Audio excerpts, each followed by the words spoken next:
So my name is Ruth Scott. I'm a member of Humanist Association of Ireland. I am typically associated with South Dublin Humanist community, and like us all, we've been meeting on Zoom since March last year, since you know what. But anyway, it's my pleasure tonight to get to host the monthly meeting. So welcome to you if you are already a Humanist member. Welcome to you as well if you're not a Humanist. If you saw the tweets and the Facebook posts and the Insta stories about Joanne O'Riordan talking tonight, you are so welcome. And we would invite you to take part in the discussion that we will have after Joanne has spoken. Same applies as well, obviously, to members. There might be some attending their first meeting this evening. We always start with a definition of humanism. It's short and sweet. Humanism is a simple philosophy. It's an ethical life stance which focuses on human values, being good without God. It is about taking responsibility and treating others with respect while living the one life. There is, if you're interested, a fuller, more formal definition, the Amsterdam Declaration. There's copies available on the HAI website. You can just Google it, as easy as anything. So what we will do is I'll introduce Joanne in a couple of minutes. If I seem a bit giddy, it's because we were chatting beforehand, and she is honestly incredibly effervescent. And I did have the pleasure of meeting her 10 years ago, which I remembered. But I think, Joanne, you probably meet so many people that... I did remember it. I literally said it to Tony. I was like, I met her, but I don't think she'll remember me. That was my exact words. Well, I remembered you, so I did. And it's really a pleasure of mine to get to introduce you tonight. You're going to speak for about 25 minutes, and then we'll open the floor to questions after that. And let me now introduce Joanne O'Riordan. You've already heard of Joanne as an activist, but you mightn't have known that at the age of 15, she skipped school to confront a campaigning Enda Kenny about proposed cuts to the disability payments. These were especially relevant because Joanne has a very rare disability, which she'll tell us, I'm sure, about this evening. The proposed cuts were reversed and Joanne's activism had officially started. I'll give you a very brief rundown on her because she's just phenomenal. I wouldn't have enough time in the world to tell you everything she's done. The very next year after she doorstepped Enda Kenny, as it were, she won a Young Person of the Year award. Then she was invited to speak at the United Nations in New York. Since then, she's been invited to speak at conferences worldwide, including Russia, where as a result of her speaking, she's challenged the stigmas surrounding disability. She's a graduate of criminology from UCC. She writes for the Irish Times on women in sports and disability in sports. She writes for hersports.ie as well. I hope I got the name right on that one. Yep. Also, she types 42 words a minute with a pen in her mouth. Her brother made an award-winning documentary about her in 2014. It's called No Limbs, No Limits. If you haven't seen it, I really would urge you to find it. You will be joining the 15 million people worldwide who've already seen it. She's a podcaster. She loves watching American football and GAA. And to be honest, it might be just perfect timing that the Euros are finished. Otherwise, we might not have had Joanne speak for us tonight. But tonight, she's going to speak to us about diversity, inclusion, and mental health with a perspective as well of having lived in a bubble for the last 16 months. Joanne O'Riordan, because this is the sign language for a round of applause. And as we can't actually be in a room to make the noise, we're giving you a virtual round of applause. The floor is yours, Joanne. Thanks a million, Ruth, for that wonderful introduction. I was literally going to say, will I just skip over and we just head straight into our convo? Really appreciate you having me on to talk to you. I was saying it to Tony yesterday how I had a friend who had a humanist ceremony for her baby, and her father was a diehard Catholic, and I think there was a bit where they had to throw stuff into the ground to signify what the baby's going to be when he's older, and the father threw in a rosary bead, and it was the most funniest story I think I've ever heard in my life, because that family is they're just so funny. They're just the most polar opposite human beings on the planet. As Ruth said, my name is Joanne O'Riordan. I was born on the 24th of April 1996, and I grew up in a family of 5. With 3 older brothers and 1 older sister who simply adored me. And by adored, I mean my eldest brother Dennis threw me into a chandelier, knocking out my 2 front teeth. We used to practice WWE moves on each other all the time, from tombstone pile drivers to Batista bombs, to everything in between. And Dennis always tells me that he was the first person to put a limbless person in the walls of Jericho. If you don't know what that is, you can feel free to look it up. later or during, I don't really mind. So I was born with a rare condition known as total amelia, meaning I was born without all of my limbs. So there's no medical reason as to why I was born this way, but I am delighted to say I've never allowed my disability to hold me back. And I'm continually striving to create a world that is inclusive, not just for able-bodied people, but for people with disabilities also. Being born with no limbs is often perceived by others to be a severely debilitating condition. And I can safely say that this was certainly the case by some of the doctors who first saw me. But my parents, my family, and I, we decided to ignore whatever the doctors had to say, and we decided to take life into our own hands. To be honest, I have a confession to make. I hate the word disability. I hate when people use this word to describe me, and I hate the way people look and think of me as being weak or different. I, just like you and others out there, have the ability to achieve anything I want in my life. I don't look at my life and see the word disability, I only see ability. So I've been extremely lucky in the way that I've been allowed to express my thoughts, ideas, concerns, and suggestions to anyone that I've met. Just because I have no limbs does not mean I have no voice. I knew that was going to happen, Ruth, like my lack of stretching there.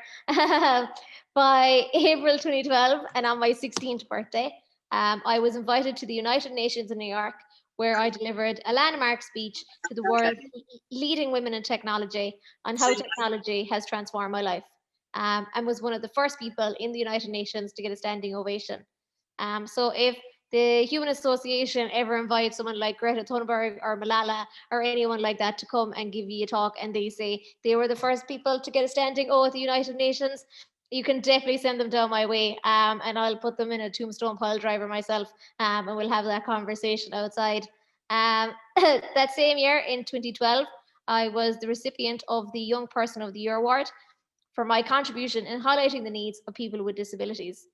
So I've never shied away from the challenges I face. And each and every day, I always try to do something that will test my ability even further. Life for me has no limits. I always say the only obstacle in life is ourselves. In order to achieve the impossible, we must believe in the possible. It is not people with disabilities are the problem, it is society's attitude that is the obstacle. And as they say, there's no disability in life, only a bad attitude. In 2014, my life story was made into a documentary called No Limbs, No Limits, which was directed and produced by my brother Stephen. We nicknamed him Steven Spielberg for those few years because he's the cheapest version of Steven Spielberg, and also he spoils everything. The documentary received its world premiere at the Cork Opera House to a sellout audience of over 1,000 people. It went on a nationwide cinema release throughout Ireland, was broadcast on RT1 to over 433,000 viewers, and has been seen by over 15 million people worldwide, in over 16 countries. I suppose on top of that, on the 24th of April in 2014, and on my 18th birthday, I was invited to meet with President Michael D. Higgins at his official residence in Orsa as a formal acknowledgement for my ongoing work in the field of disabilities. As great and all as it was meeting Michael D, though, 4 days before meeting him, I was honoured to be in the same room as my idol. For anyone that doesn't know, I'm a huge Barcelona fan. And for my 18th birthday, my mom arranged for me to meet Lionel Messi. So awards and everything are great, but to literally see Jesus Christ rise in the form of Lionel Messi on Easter Sunday in the Camp Nou, I'm definitely not religious, but I can definitely confirm that I saw it against Athletic Bilbao, and he just happened to score 2 or 3 goals. Just a casual day in the office of Lionel Messi. In that instance, I'm seizing every moment, and my plans are always developing. I was honoured with a very prestigious JCI Top Outstanding Young Person of the World Award, or Miss Universe, as I like to call it. The award has been given to the likes of John F. Kennedy, Henry Kissinger, Jackie Chan, and even Elvis Presley. So your standard WhatsApp group chat there. And I even went to Japan to accept the amazing award and put forward the ideology of it is not the disability, it is the ability on a global scale. I referenced technology earlier and how I use technology in every aspect of my life. Be it my car, you may call it a wheelchair, I call it my car, my iPhone, my MacBook, or anything else a 25-year-old needs in her daily life. So one day, my family sat me down in front of our old computer and before long, I was banging away on it with my chin, nose, and what I like to call my left hand. I played games that would help me to learn my ABCs and my small words. But curious as any other person, I then began to explore other ways and means of expressing myself. And just after my second birthday, I was given my first ever license and put on the road at the grand old age of 2 and was given my first ever car. This was the key that would unlock my true independence because, let's face it, life is about living and we all want quality of life that is acceptable to all of us. Nobody could have ever imagined how it would be possible for me to drive this car, but I did. In August 98, my first set of wheels arrived home, and before long, I was whizzing around in and out of the house without a care in the world. I had my legs, and I now had my freedom. I could go left, right, stop, swing around, moving forwards and backwards. I swerved in and out of the doors, the kitchen, the living room, and the garden, taking bits of chair, bits of wall, and bits of ankle with me wherever I went.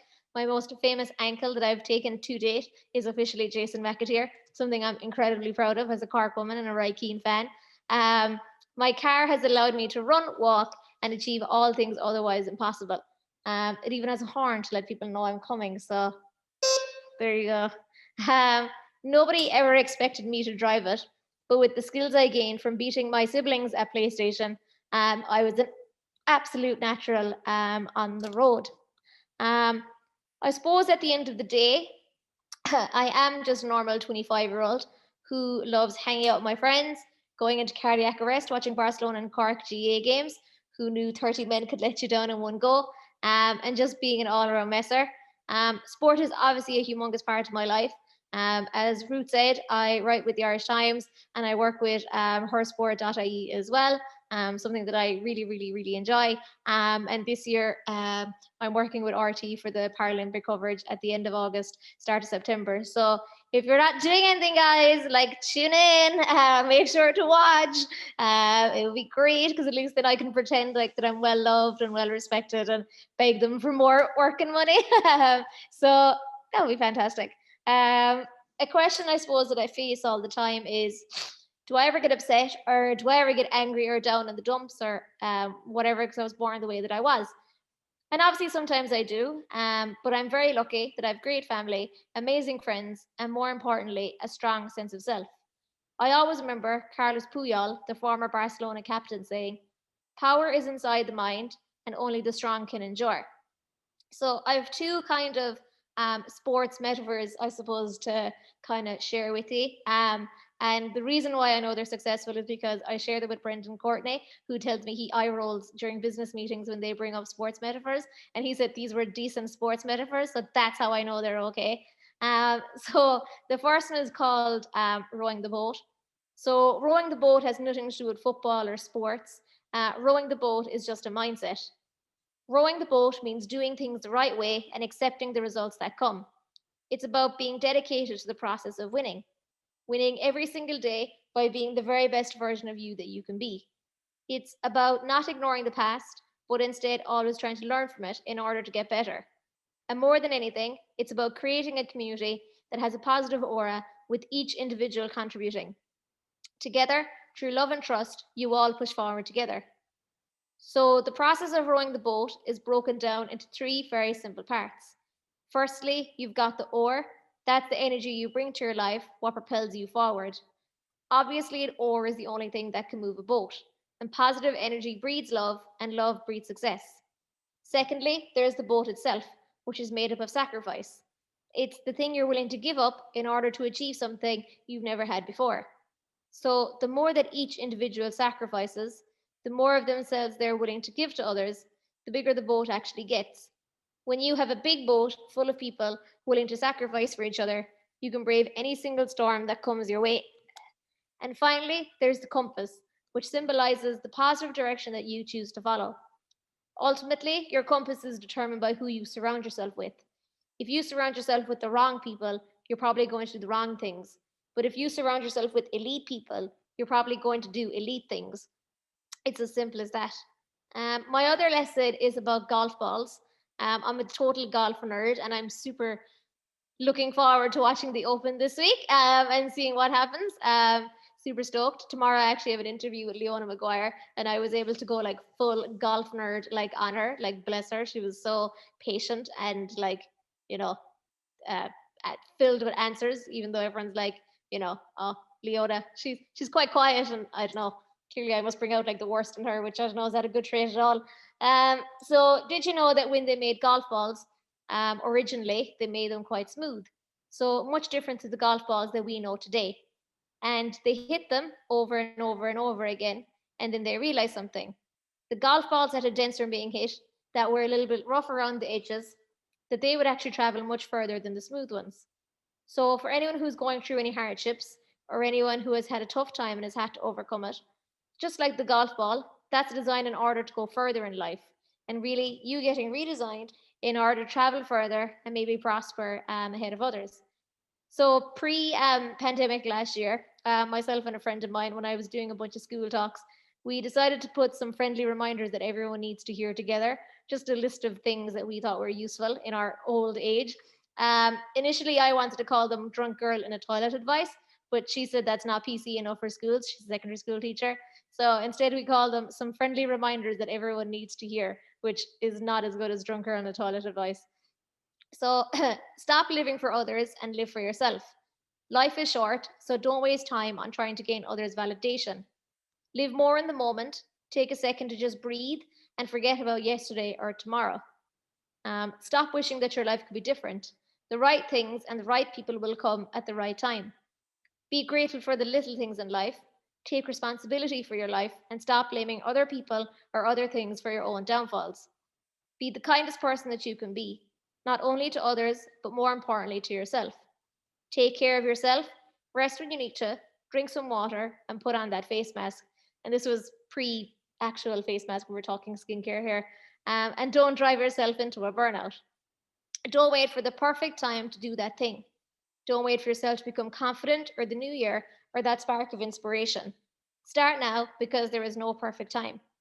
Treat every day as a new beginning. You can start over whenever it is you feel you need to. And do your best. Even if you're not where you want to be right now, keep going because hard work will always pay off. People ask me all the time about diversity and inclusion. How can I make my company or my whatever be more diverse and inclusive? For me, in a nutshell, diversity and inclusion is about empowering people by respecting and appreciating what makes them different in terms of age, gender, ethnicity, religion, disability, sexual orientation, education, and national origin. Diversity and inclusion shouldn't be seen as ticking boxes and trying to fulfill a political correctness, but instead, organizations should see the value in employing and listening to a diverse workforce.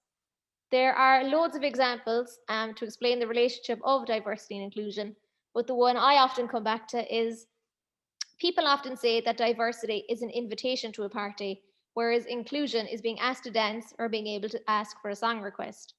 This metaphor can be taken further to say that people need to see the value in dancing or put in a song request and to just be encouraged. Even if your song request is Mickey Joe Hart, We've Got the World Tonight. Ruth, I can't believe you never played it anytime I requested it to you when you were on the radio. I'm a bit sad. Simply put, inclusion is something that does not happen on its own.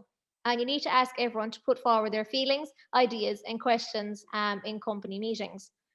So I suppose one practical way that I saw diversity and inclusion um, being uh, being at the forefront, I suppose, of workforce diversity. In August 2015, the need for more workforce diversity was spotlighted in a big way when then President Obama issued a call to action to technology companies, encouraging them to hire more women and more minorities by implementing the Rooney Rule. So the Rooney Rule requires at least one woman and one underrepresented minority to be considered in the slate of candidates for either every open position or every open senior position. This rule was originally implemented by the National Football League, or the NFL, and it was named after Pittsburgh Steelers chairman Dan Rooney, former ambassador to Ireland. Woo! The original Rooney Rule sought to increase the opportunities for minorities to hold NFL head coaching positions. The results were impressive. Minority head coaching hires in the NFL increased from 6% to 22% in 2016. As leaders search for ways to improve diversity and inclusion across the employee lifecycle, The Rooney Rule is more important now more than ever. Earlier this year, the NFL approved several changes to the rule. These changes included a requirement for all 32 teams to establish a minority coaching fellowship program and expansion of the rule across the league for executive positions. I suppose the other thing as well that I always say to companies, we need to ask ourselves who is doing the interviewing. Research shows that there is a reduced bias when the diversity of a job interviewer is matched to the candidate. In fact, according to the 2020 Inclusion Index by Diversity Best Practices, it revealed that 98 organizations surveyed that 75% of them require the panel of interviewers to be as diverse as the panel of interviewees. So while the Rooney Rule isn't yet the standard, the commitment of numerous high-profile companies to diversifying their applicant pool and workforces has certainly given it a precedence. If businesses and organizations want to succeed now and in the future, being proactive with diverse hiring is a crucial way to achieve this.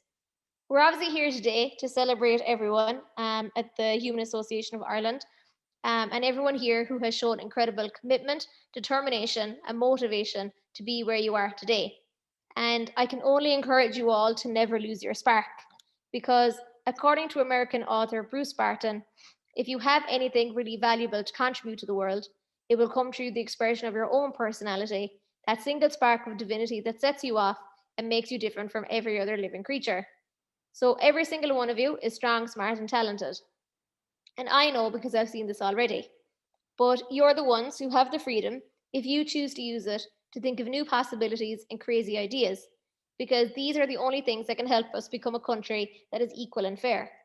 People ask me all the time, what's an activist? How do I become an activist? Do I have to burn my bra or anything like that? And I'm like, for sure, keep the bra on unless you don't want to. But for me, an activist is anyone who cares about something and has a talent that they're willing to put towards it. So every single one of us needs to prioritize. What is it that touches your heart the most? What I always tell people is, I could teach you about the law and I could teach you about the issues that are occurring today, but I can't teach you how to have heart. You see, we don't need a movement full of experts. We need people who care deeply to stand up and offer what they have because there's a road for everyone. It's not about everyone trying to become the next Greta Thunberg or Malala or even Martin Luther King Jr., because even he had clergymen and journalists and artists like Harry Belafonte. It's about how we connect to our neighbour and offer our skill set. As Mr. Belafonte has said, don't pay me back, pay back to the cause. There are loads of people here today and probably loads of people within the Humanist Association of Ireland. And if you look around you, you will see leaders and innovators of all types. These are not just your colleagues or your peers, they are your allies and they are your partners. They are your confidants and they are your collaborators. People working together and taking an active role in the development of their community. Thus, the development of your country can achieve things once considered impossible. I think it was Howard Thurman, a modern civil rights activist and educator, who said, "Don't ask what the world needs, ask what makes you come alive. What the world needs is for people to come alive." There's absolutely no reason you cannot do the same if you work together, help one another, and mentor those behind you. Every single one of you is strong, smart, and talented. And I know because I've seen this already. But together, you will truly be unstoppable and achieve great things. I cannot be happier for all of you and the incredible work that was put into this event. You cannot lose the hope and ambition that brought you here today. You have before you a wealth of knowledge, information, ideas, and opportunities. But most importantly, you have each other to help you to create the communities you want and deserve, the counties you want and deserve, and the countries you want and deserve. And always remember, you live for an average of 70 years, but if you leave people something to remember you by, you shall live forever. So thanks very much for listening to me. I hope you enjoyed it. If you have any questions, feel free to ask however you want. And yeah, no, really appreciate it. Thanks. Fantastic. Oh, Joanne, thank you. That was brilliant. All of the jazz hands applause. That was brilliant. There was so much in that I sort of picked up on. There was one thing you said actually I wanted to ask you about when you were saying one of the items you came up on the list that's not called drunk girl advice in the toilet, that's actually called appropriate advice for kids in secondary school. It was be grateful for the little things. And I just wondered, was there something today or in the last couple of days that was just very little and that you were very grateful for? like, like really like minor stuff, like I think it can boil down to kind of whatever it is, like if you're really, really struggling, it can be something as like, at least I have like a toothbrush to brush my teeth, like other people, at least I can put food on the table when a lot of people can't. At least my dog is healthy. My dog is the love of my life. Different things like that. If it's a friend that you can, particularly bounce off of to cheer you up, without having to say that you're in a bad form or whatever. I think that's incredibly good. So I think really it's really the small things, I suppose, every day. And don't get me wrong, like some days when I am not in the form or good form or anything like that, the last thing you want to do is to be grateful. You just want to be in the bad form. So I would obviously encourage that as well, that when you are in bad form, to just be in bad form and to just accept it and kind of go through it instead of suppressing it. Because what I've been told by a sports psychologist who is qualified, I'd like to highlight, is that even though we all know toxic negativity is a real thing, people becoming a drain on your life or whatever, toxic positivity can also be really bad, because it means you don't allow yourself to feel negative feelings, and then as a result it all comes like boiling up to the surface, and then you're like a volcano and you just lose the plot over nothing. So yeah, I think that's really important as well. Brilliant. Thank you for that. A reminder, so if anybody would like to ask questions, you can use the raise your hand function, or because I'm trying to flick over and back on the screens here, or you can just unmute yourself and say hi. I think we have, let's see now. Maybe I see we might be a bit shy at the start, or maybe the connections are a bit dodgy. But I did want to ask you about, because I've heard you speak about this before, and I'd love for you to talk about it a little bit tonight. It's the idea of connectivity, which for, in your experience, you said you had your first computer when you were less than 2 years old. Mm-hmm. And this is an experience that maybe more people now are more aware of after COVID, after being, maybe living by themselves for a year and a half without decent broadband access, yep, without the ability to work. Tell me a little bit about your take on access in that regard. Yeah, like I suppose I was kind of one of the same people, as someone who's kind of out there all the time. Just all of a sudden, I wouldn't have necessarily had a voice because my internet wasn't that great down in Mill Street. So, I think I, like everyone else, was feeling a little bit cut off and a little bit frustrated and not really too sure what to do. But I remember, I think it was an interview with Kristen Fresh, is one of the US women's national team players. And she's someone that I'm like absolutely obsessed with anyway. So if you hear me referencing like a profound quote, chances are she said it. But I think she basically was talking about how sometimes in situations like this, instead of kind of focusing on what you can't do, you just have to reimagine it and how you can do it. And I think in a way, it opened up a lot of doors and opportunities, I suppose, for me, for people living with disabilities, for people who can't necessarily go out into the world because the world isn't accessible for them, be it physical hurdles that they face every day, like steps into buildings, no wheelchair accessible toilets, all that kind of stuff. I think it was, I think it allowed everyone to reshift and refocus and just understand what it is exactly that they wanted more so from life. And I definitely was one of those people for sure. And I think even though it was a bit of a downside, maybe, that my internet wasn't a great thing, also from a pure selfish journalistic point of view, it gave me so much access to people that I would never have had access, to before. I remember I interviewed Pele's daughter as an example, Brazilian footballer, and his daughter is a film producer and a film director. And I was just interested in her take on obviously growing up as Pele's daughter and also being a little film director now herself, especially working in women's sports. And like these are people now that like you can just hit up on WhatsApp, and like there's no like difference to it. And I think that's just absolutely incredible. So yeah, even though it did definitely provide its challenges, absolutely, it also just gave me a different platform. It gave me another way to connect with other communities. It gave me a better way to connect with companies. And I think from my perspective, it finally gave me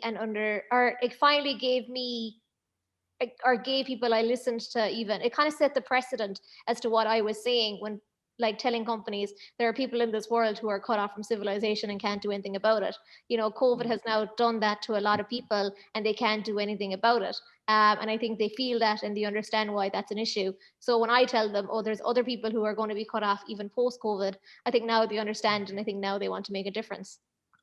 Do you think then that if, let's say, if people were to hear you speak in relation to broadband rollout over the country, you know, when you consider, you talk about being in Mill Street, which I remember Mill Street as the place that Riverdance had its initial sort of exposure to the world, and I thought they would have had really high-speed broadband there. No. But, you know, from the point of view of people with or without differently able people being able to access the technology to facilitate, like we're all talking about, oh yeah, we just work from home.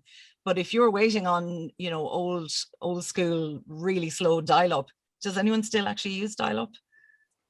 You'd be really surprised. I would. You'd be really, like, honestly, like my mom's, like her sister and her sister, they only got satellite broadband 8 months ago. So we're still on a copper wire. So I don't know. I'm not exactly one to talk. I was looking at a good bit of the stuff that you've been tweeting recently, and if any of you are sports fans, I would thoroughly recommend following Joanne on Twitter, because it's like, I feel like I was living the football matches with you, just reading your comments afterwards. But one thing I noticed as well was that you had passed a comment.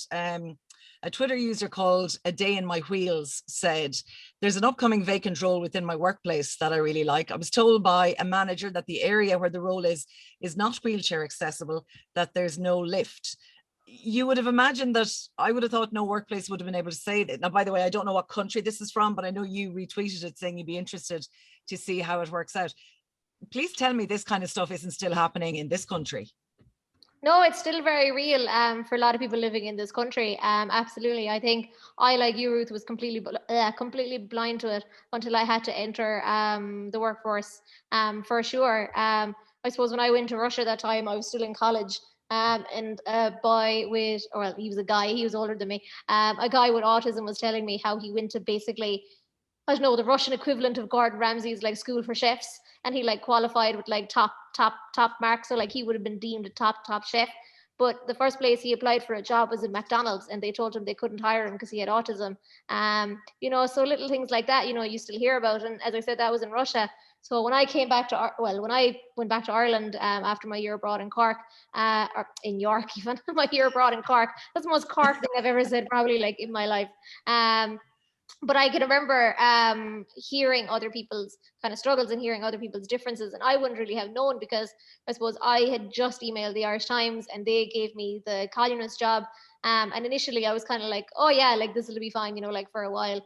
And then I kind of remember when they were, you know, when we were contemplating like shipping me out to kind of games and stuff, it was kind of then we started noticing little hurdles. You know, I couldn't get a little press box ticket, but I had to get a wheelchair ticket. That meant I had to kind of figure out things off my own back, you know, for interviews and stuff like that. So it just really provided more challenges. And I think, as my editor always said to me, he was like, I'm not going to tell you how to do it, because why would I tell you, a person with limbs, how to do things without limbs? And I remember just thinking, yeah, that's solid advice. Because he couldn't, like, what could he possibly have done about it? Like, you know, he couldn't have gone in with a bulldozer and tore down the stand and put in a lift just for me in order to go up, even though that would have been nice. But, you know, these were situations that happened. And I think the more I was kind of talking about it with other colleagues and stuff like that, the more it was kind of registering with them, oh, actually, hang on, she wouldn't be able to get into a lot of places. You know, I think we actually counted in the end that possibly the Aviva, possibly, I could be really wrong about that, was the only one in soccer, rugby, and GA, like across Ireland. That would have been the only place with like a proper kind of wheelchair-ish section in the press box. And I'm not talking about like really intricate like designs. I'm not talking about that. I'm talking about, you know, Thurles, the main ground in Munster for hurling, and Munster hurling doesn't have a lift up to the press box. It's all steps, and the steps are literally like, you know, like when you're like vertical, you know, like when you have to crawl up the stairs just in case. They're like that. Parky Quay, from what I know, there is a lift up to the press box, but to get to your seat, there's a step into it. So like it's a tiered seating thing, which is the case for a lot of places. And there's lots more, you know, that are like that. And I think, yeah, these are situations that everyone faces, you know, and I think for me, it's incredible that you might have the best CV in the world, but a physical barrier that you may not have noticed literally 5 minutes ago is now causing the most havoc in your life. I'd love to ask you about, and I know you can't go into the details per se, but you had a very positive effect on a building in Cork that had terrible wheelchair access, and this was plans for a new building. Can you tell us about your impact on that? Yeah, so this was a very public building, a place that the public and myself would frequent a lot, and a place that I would know the insides out, literally. And I remember they were renovating it, and I distinctly remember we saw the plans just pure accidentally, and I saw where the access entrance was and where the accessibility areas were. And I wasn't happy with it whatsoever. And I made it known directly to the people who were in charge. And I suppose basically the response we got back was, if you continue to,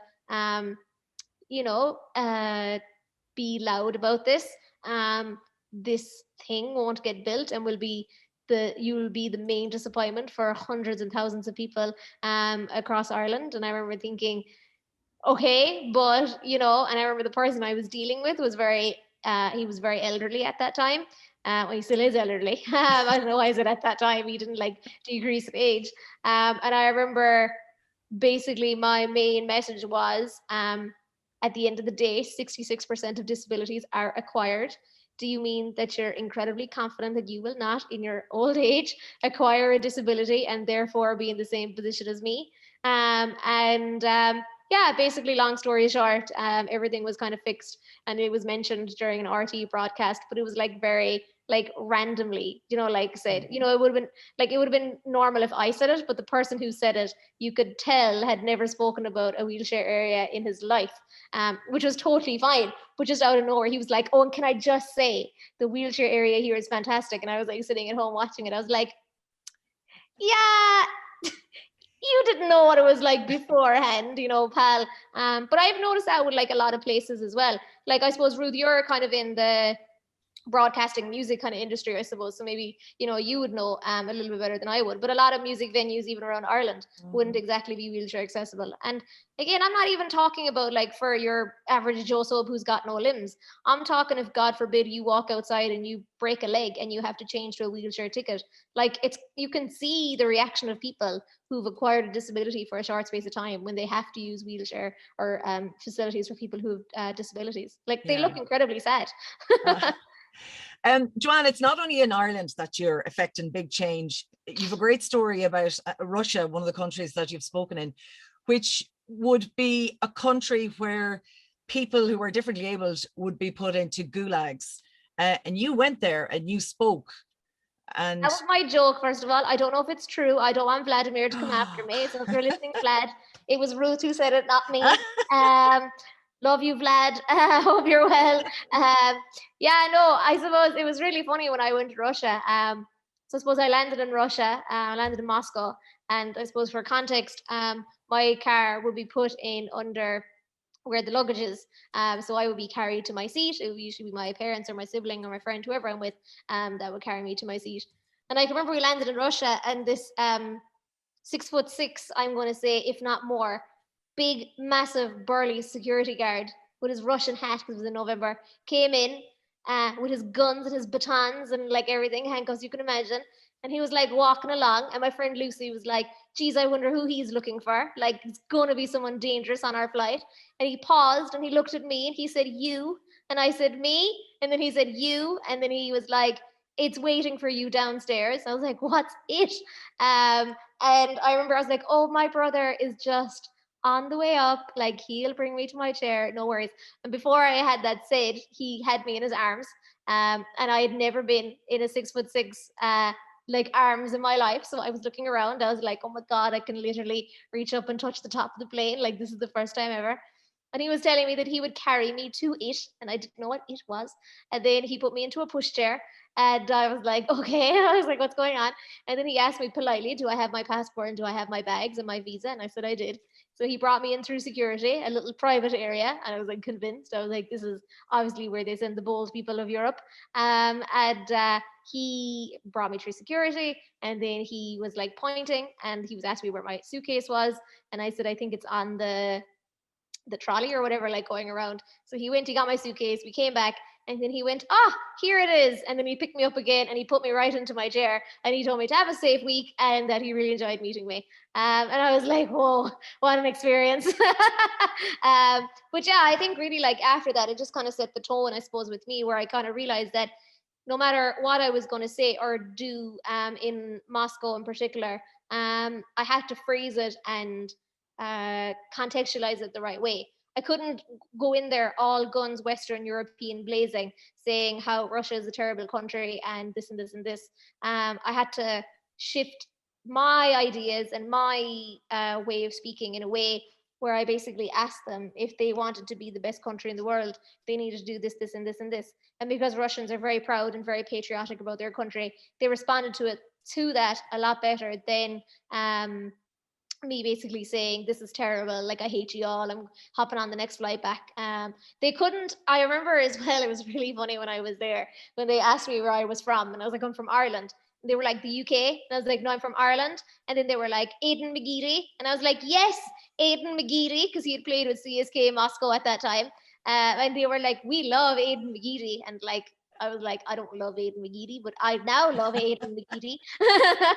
But yeah, that was basically it, and I think, No Limbs, No Limits was very fortunate. It had a great crowd, massive turnout, and it won an award over at the Moscow Film Festival. So I was impressed really with how it went down.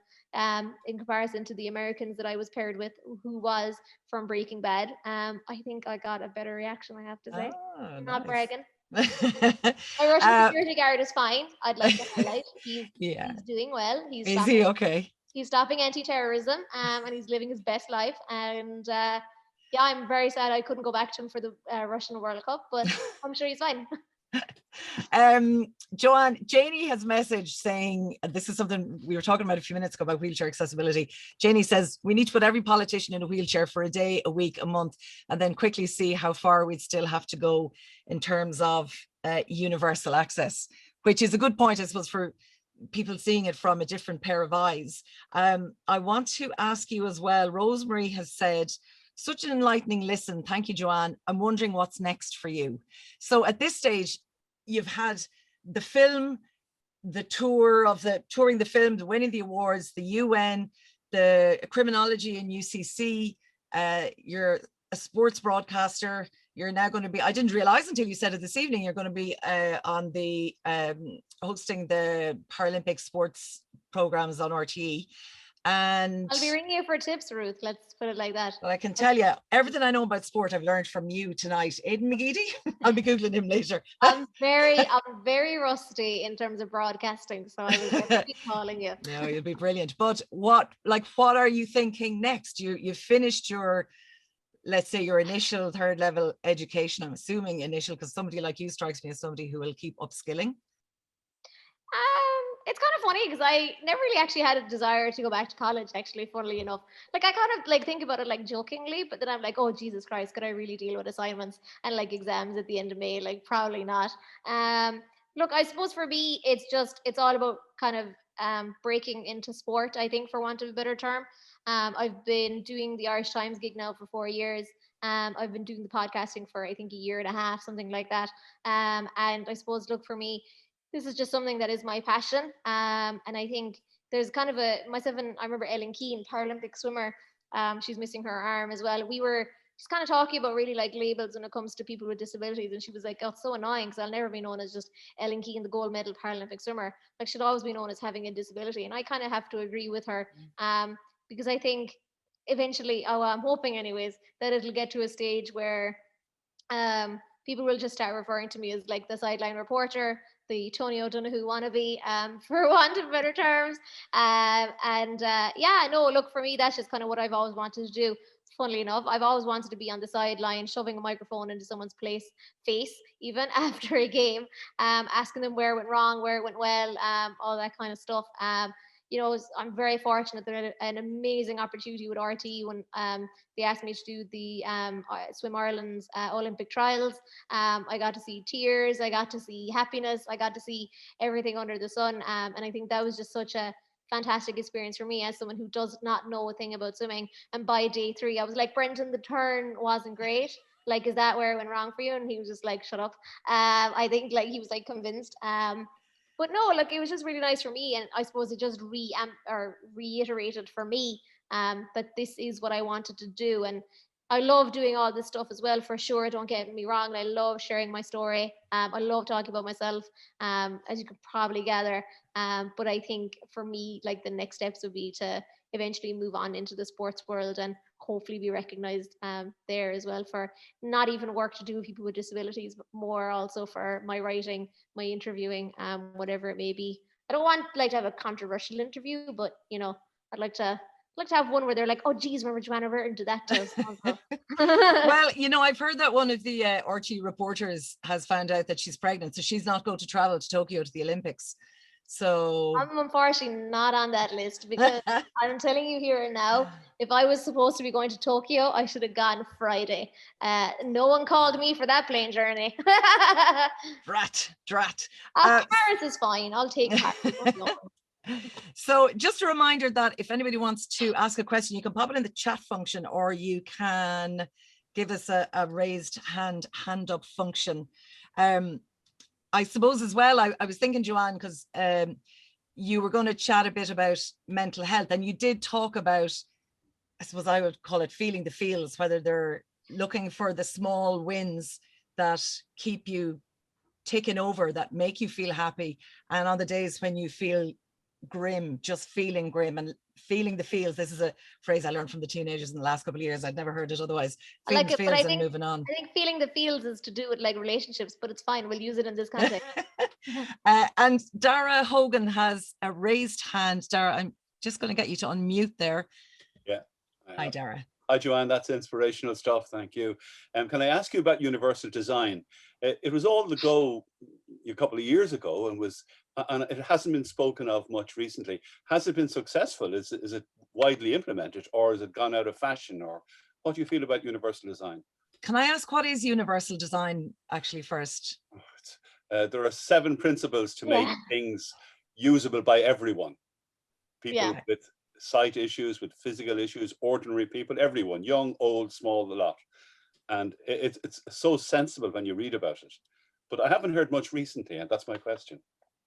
Yeah, no, I suppose, first of all, I love your background. I'm just going to assume that's your porch, and not at all like a generic background you've mustered out of nowhere. No, look, I suppose, like you said, I think I heard about it when I was 15, 16, hadn't really a clue what was going on, heard about it in college again, weirdly from a criminology aspect. I don't know what that says about anything.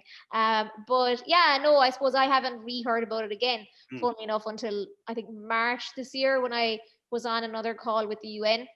And I remember like sitting kind of thinking, and I was kind of like, it's just kind of like weird to me, because I was only saying to my brother that it's gas with universal design, because the whole idea is to not put people in a box. But in order to achieve a universal design, you have to put someone in a box to understand what is that they actually need. And we were kind of like debating that like back and forth. I suppose from my point of view, like, I agree, Dara, like, it is probably one of the most in-depth documents that I've definitely come across in terms of how to design stuff for people with disabilities. From what I heard in March, Norway has officially taken it on as a policy document and are looking to implement every building design from now on to have a universal design aspect. Right. And also, from what I know after that is, and I could get this really wrong, but my brother works in the Department of Housing, so don't email him if I get this wrong. But apparently what he said is that there is a housing for all, which is kind of funny, housing for all plan coming out. And I think there are aspects in that have universal design as well. So I think it's still there in the background from a policy making point of view. But I think, as you said, sometimes something like that is very sexy to start off with, and then you realize implementing policy isn't sexy and no one really cares. Yeah. Great, thank you very much. Can I ask you before I go, do you know Caroline Casey, who was the first person I heard speaking about ability? And she set up the Ability Awards with not 3, with O2, who were before 3, about 10 years ago. And she rode an elephant across India at one stage. She's legally blind, an amazing person like yourself.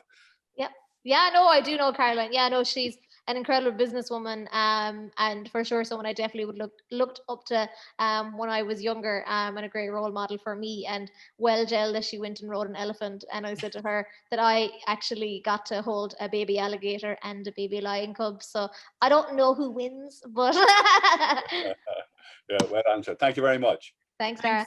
Thanks, Dara.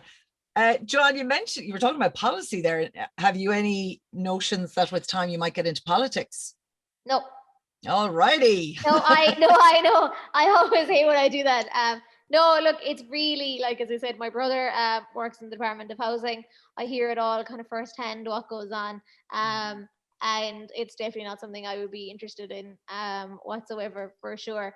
But, you know, I always joke with people that maybe the one thing I like doing is showcasing Ireland and canvassing and being an activist. And I was joking with my brother Stephen, I don't know, maybe presidency when I'm like 35. If I can't break into the sports industry and I'm still struggling, I'll be like, fuck it, I'll go for president. So we'll probably end in a couple of minutes. So this is maybe people's last chance to get a question in, but I'm just going to recount some messages that have come in on the chat. Sonia says, thank you, wonderful presentation. Tony said, my second humanist event in 3 days after a wedding on Monday. Thanks, Joanne, for being so articulate, intelligent and funny, a true inspiration. Yeah, some lovely messages coming in for you. I think that we may not have any more questions at this stage. I think you've probably filled us in on so much that's going on. Tony, is there anything you'd like to add at this stage before we... just before we do finish, just in case there's anyone having issues with asking questions, if there is a reactions button, if you're using your computer down the bottom, that's where you'll find the raise hand symbol. And also if you're on your mobile, just tap the screen and there's 3 dots down the bottom with more, you click that and the raise hand is there as well. And if you're a little bit shy, of course, you can stick a question in the chat, or if you'd like to join the conversation, sure, we're all friends here. Yeah. So, you know, there's no problem whatsoever. And just on behalf of everyone that joined us here this evening, Joanne, well, thank you. That was really, it was an incredible presentation. It was really, really great. Sorry, Ruth, back to you. I was just going to say there's another message came in just there from Lynn McDonald saying, as a mum to a child at end of life, I want to say you've helped me help Daisy from day one, 8 years ago. So in the absence of any more hands up, raised hands, I'm just checking the screen here. No, we're all good. So Joanne, to say thank you so much for coming on this evening, for staying in your office to chat to us, and you're only dying to get home, because I have been looking at her Twitter and I know she's a big fan of Love Island, so I wanted to make sure we... I know, it's so funny because one of my friends texted me and he was like, your event is running through Fair City and Love Island. And I was like, this shows how like old on the inside I am, and then like exterior I am pretending to be young. Oh, you are young. Yeah. Another message is, oh, thank you for showing me how to be a voice and never stop fighting. Joanne, thank you for sharing your story. Your family unit sounds like mad crack. Keeping your bra on as opposed to burning it, whatever tickles your fancy. You're in the same category as JFK, Jackie Chan and Elvis. And this is kind of funny for a group of humanists, but that you once saw Jesus, which was actually Lionel Messi. I confirm. I thought that would go down really well at this talk. Yeah. And you're really excited for the golf tomorrow as well. And we wish you the absolute best. We'll be looking out for you with the golf coverage, with the Paralympic coverage, with all the stuff that you end up doing in the future. And we'll be thinking very fondly of the time you came and spoke to us here for the Humanist Association of Ireland. I know. Thank you so much. For a good crack, and also for events in the future. Brilliant. Well, hopefully when we get back to real life events, we'll see you then in person. But Joanne, thank you so much for joining us. We're giving you another jazz hands round of applause. God bless Zoom. Thank you so much. It really was great to get to hear you speak.